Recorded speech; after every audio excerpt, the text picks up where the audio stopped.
জীবন, যার কোনো গ্যারান্টি নেই। তবুও আমরা স্বপ্ন বুনি, এমনভাবে বুনি যেন 1000 বছর বাঁচব। আমরা জানি যে কোনো মুহূর্তেই শেষ হয়ে যেতে পারে এই যাত্রা, তবুও এই সত্যিটাকে মন থেকে কখনো মেনে নিতে চাই না।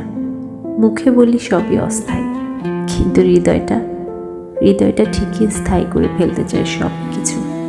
অল্প এই সময়ের মাঝে কত মানুষের মায়ায় জড়িয়ে যাই, কত ভালোবাসা আঁকড়ে ধরি, কত সম্পর্ককে নিজের পুরো পৃথিবী বানিয়ে ফেলি। তারপর এক সময় আমরা বুঝে যাই সব কিছু ধরে রাখার ক্ষমতা আমাদের নেই, তবুও ছাড়তে না পারার যন্ত্রণা নিয়েই বেঁচে থাকি। এই জীবনটা আসলে খুব ছোট, কিন্তু এই ছোট্ট জীবনের ভেতরেই কত কষ্ট, কত ব্যথা, কত না বলা গল্প জমে থাকে। তবুও মানুষ বাঁচে মায়ার টানে, ভালোবাসার টানে, আর এক অদ্ভুত অজানা আশায়।